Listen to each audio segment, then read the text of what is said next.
Sud Radio, midi 13h, Alexis Poulain, sans réserve.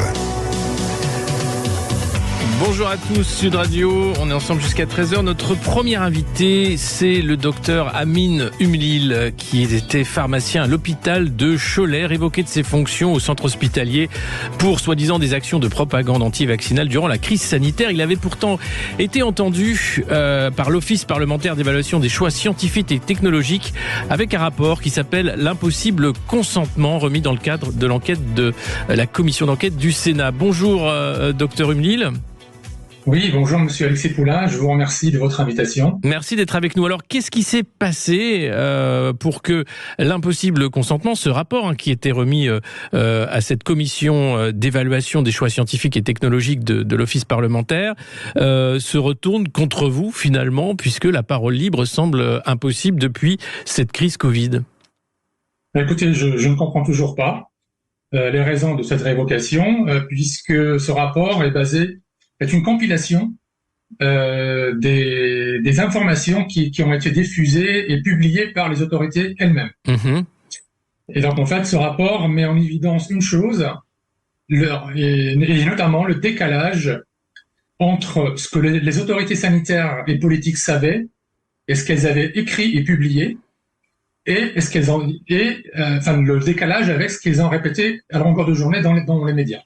Et comment vous expliquez ce décalage justement entre la littérature officielle et puis les messages qui ont été passés par les différents ministres de la Santé et les autorités telles que les autorités de santé régionales, mais aussi tout ce qui sont les ordres, ordre des médecins et ordre des pharmaciens en l'occurrence? Écoutez, dans le rapport qui a été publié le 9 juin 2022 par la commission, l'office dont vous venez de parler, c'est-à-dire l'Office parlementaire d'évaluation des choix scientifiques et technologiques, qui avait été présidé par le mathématicien et député monsieur Cédric Villani. Eh bien, il y a un moment, à la fin du rapport, ils expliquent que le gouvernement s'est trouvé face à deux choix, à deux objectifs qu'il était mal aisé d'articuler. Mmh. D'un côté, informer correctement et complètement la population, et de l'autre côté, vacciner. Ce qui est invraisemblable, c'est-à-dire qu'ils considèrent que le fait d'informer de façon loyale et claire la population est un frein à la vaccination. C'est ce que vous appelez, vous, l'impossible consentement, c'est-à-dire qu'en réalité, les gens ont été vaccinés sans connaître réellement ce qu'était cette vaccination, ce produit. Les documents officiels, que ce soit de la Haute Autorité de Santé ou celle des autres, ou toutes les données qui sont publiées par les autres autorités, et elles étaient claires dès décembre 2020, c'est-à-dire que l'essai clinique qui avait conduit à l'octroi de l'autorisation de mise sur le marché conditionnel n'a apporté la preuve d'une efficacité ni sur les formes graves, ni sur la transmission virale, et qu'on avait peu de données sur les effets indésirables. Ouais.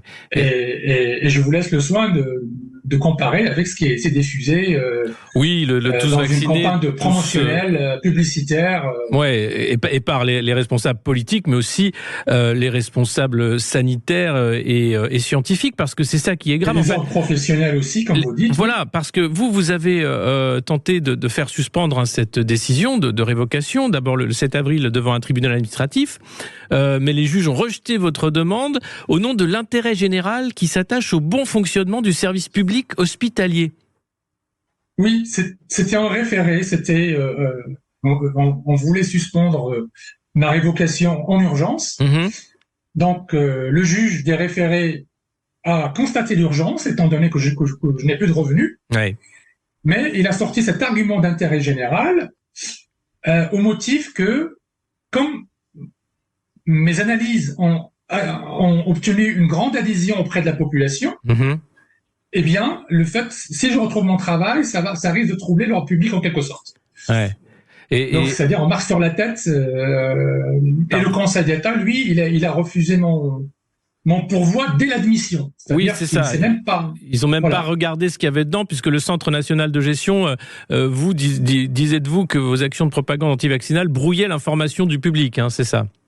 En fait, ils ont écrit que toutes mes compétences sont unanimement reconnues, qui sont pas remises en cause, que ce que j'ai dit n'est pas faux, mais qu'il ne fallait pas que je le dise au public. Alors que j'étais en position d'informer le public. C'était mes fonctions. C'était mon rôle. Alors, vos fonctions à l'hôpital de Cholet, c'était quoi en l'occurrence ? J'étais responsable d'une unité de pharmacovigilance. J'étais responsable de la pharmacovigilance depuis 2002. Depuis plus de 20 ans, c'est moi qui ai mis cette activité à l'hôpital de Cholet. J'ai été recruté pour ça. Ensuite, en 2007, j'ai mis en place la coordination de 9 vigilances sanitaires. 9, pas que la pharmacovigilance. Donc, la coordination entre 9 vigilances sanitaires à la demande de la Haute Autorité de Santé. Et puis, après, en 2010, j'ai créé le Centre territorial d'information indépendante sur le médicament, qui avait recueilli la satisfaction de toutes les autorités depuis 2015, notamment, quand on a commencé à publier et à faire des conférences à l'intérieur de l'hôpital, qui sont destinées à monsieur, madame, tout le monde, c'est-à-dire au public, pour leur permettre d'avoir une information accessible, compréhensible. Eh bien, ce centre, du jour au lendemain, je ne pouvais plus faire mon travail. Et l'OPEX, de toute façon, tout ce que j'ai publié, il a été validé dans le rapport de l'OPEX. Oui, l'OPEX, c'est l'Office parlementaire d'évaluation des choix scientifiques, qui était présidé par Villani, qui était là pour dire qu'il y avait eu des dysfonctionnements et une mauvaise information du public. En réalité, ce que vous disiez, qu'est-ce que c'est la pharmacovigilance, la définition de la pharmacovigilance ? Eh bien, la pharmacovigilance, c'est la phase 4 d'évaluation d'un médicament, du rapport bénéfice-risque d'un médicament, qui permet de suivre le médicament toute sa vie. Et c'est en fait l'identification, l'analyse des effets indésirables que l'on observe dans la pratique quotidienne. Ouais. Et le but de cette pharmacovigilance, c'est notamment de mettre en place des mesures préventives et correctives. Par exemple, il arrive qu'un médicament qui vient d'être commercialisé, au bout de quelques mois, voire quelques années, on identifie un nouvel effet indésirable, une nouvelle contre-indication. Et la pharmacovigilance permet justement de rajouter des informations dans la notice. Par exemple, un nouvel effet indésirable, par exemple, une nouvelle contre-indication. Et dans les cas extrêmes, elle peut conduire au retrait du marché du médicament. Et nous avons plusieurs exemples. Oui, et il faut savoir que la première gestion, le but de la pharmacovigilance dans la population, elle est vue comme le signalement des effets indésirables. Ouais. Mais là, en fait, le premier but de la pharmacovigilance, c'est de prévenir les effets indésirables, justement. C'est d'éviter qu'il y en ait. Et vous, justement, vous alertez avant les campagnes massives de vaccination, sachant que ce ne serait pas forcément ça qui empêcherait la propagation, et on vous empêche de faire votre travail. Qui vous a empêché, en fait ? À quel moment vous avez été débranché pour ne pas faire votre métier de pharmacovigilance ? En fait, au départ, c'était très tendu. Quand j'ai voulu faire une conférence sur les vaccins, mais j'ai pu la faire quand même avec le soutien de la direction de l'hôpital, mais j'ai senti que le climat était tendu quand même. Et en fait, j'ai pu faire mon travail jusqu'à l'article du 2 avril 2021, que j'ai publié avec une consoeur pharmacienne. Et cet article a révélé les incertitudes sur la composition du vaccin lui-même, sur le procédé de fabrication et la reproductibilité des lots. Et on a fait avec cette consoeur que de mettre à la disposition du public ce qui était publié dans l'autorisation de mise sur le marché. C'est-à-dire ce qui a été validé par le laboratoire lui-même. Mais pourquoi cette censure alors qu'est-ce qui s'est passé pour que la parole soit à ce point censurée ? Dans la foulée, des journalistes, ils ont attaqué l'hôpital, et notamment les fact-checkers de l'AFP. D'accord. Et il n'y a pas que l'AFP, et puis des attaques anonymes sur Twitter. Et ensuite, la direction de l'hôpital a retourné sa veste et a commencé à dire non, c'est un blog personnel du docteur Hubil, alors c'est un blog de l'hôpital. Ouais. Et puis on ne peut pas mettre en cause vos compétences du fait de ces 20 années de pratique de pharmacovigilance, reconnues de tous. Ils ne remettent pas en cause les compétences.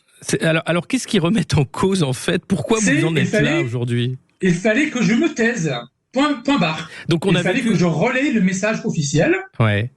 C'est-à-dire que je m'écrase, que que j'oublie l'indépendance professionnelle du pharmacien, qui est garantie par la loi, que j'oublie ce que l'ordre des pharmaciens nous écrivait depuis des années, c'est-à-dire, je vous cite l'ordre des pharmaciens, et notamment sa présidente à l'époque, c'est lorsque un pharmacien est face à des choix publics ou privés qui vont à l'encontre de l'intérêt des patients et des personnes, le pharmacien a l'obligation de se positionner avec responsabilité et donc de bloquer.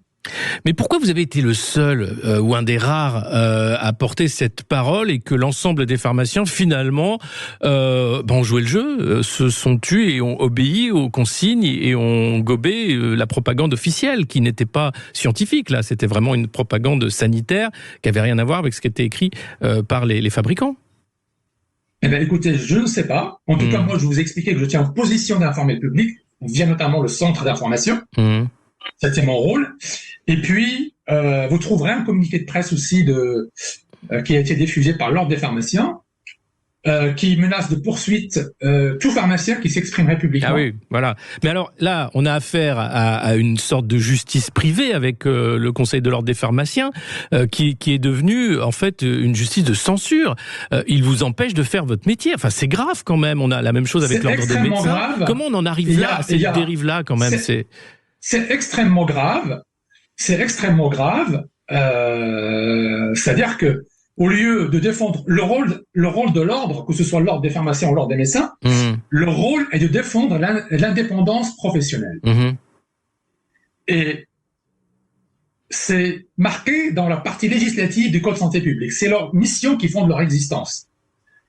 C'est aussi d'aider les pharmaciens.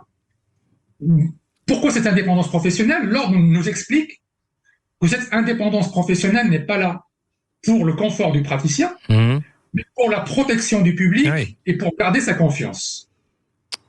Et là, on assiste à des directives de l'ordre qui n'ont rien à voir avec sa mission réglementaire et avec ce que lui-même diffusait auprès des pharmaciens auparavant. Donc, et c'est de façon globale, c'est ce qu'on a assisté, c'est-à-dire il y avait un ordre qui était donné là-haut, et il fallait que tout le monde... Il y a eu une sorte de putsch administratif qui a pris la place du scientifique. C'est ce que disait des médecins et des pharmaciens. Ce que disait il avait l'obligation de dire non, on n'a pas assez de données.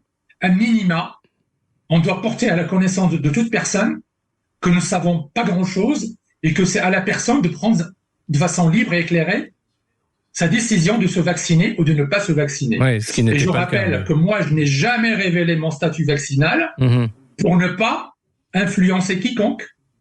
Et tout ce que j'ai publié, c'est indépendamment de ma position personnelle, ce que je pourrais faire de mon corps. Ça me regarde comme moi. Et en 20 années de pharmacovigilance, vous n'avez jamais été taxé d'être un anti-vax ou quoi que ce soit. Ça n'a rien à voir avec ça.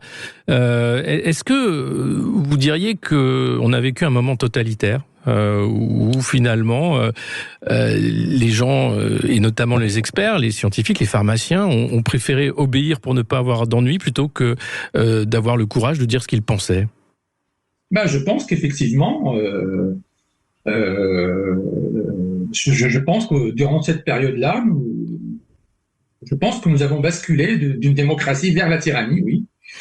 Vers une véritable tyrannie qui est basée sur la contrainte, sur les menaces qui vont jusqu'au bout, jusqu'à poursuivre des médecins qui ont alerté, jusqu'à révoquer des pharmaciens comme moi. Je vous rappelle que je suis le seul praticien en France qui a été révoqué par une autorité administrative et poursuivi ensuite par l'ordre des pharmaciens. Mais pourquoi cet acharnement? Enfin, c'est à eux de répondre à la question. Moi, je ne comprends pas. Aujourd'hui, quelle est votre situation aujourd'hui? Enfin, quels sont vos recours? Vous êtes sans emploi, donc vous ne pouvez pas pratiquer. Quels sont vos recours? La révocation n'est pas définitive. On attend le tribunal administratif de Nantes qu'il puisse se prononcer sur le fond. Voilà. Et puis, on a eu une audience à l'ordre des pharmaciens. Juste pour vous donner une idée, on est arrivé à l'ordre des pharmaciens. L'audience, elle était publique, donc je peux vous raconter. C'était le 19 octobre, c'est ça la dernière audience. Le rapporteur, elle a eu lieu le 19 octobre. Oui, c'est ça. à Paris. Et donc, le rapporteur est arrivé, il a lu une page de son rapport. Alors, son rapport, il fait quasiment une page. Il a listé ce que l'ordre me reproche, Ouais.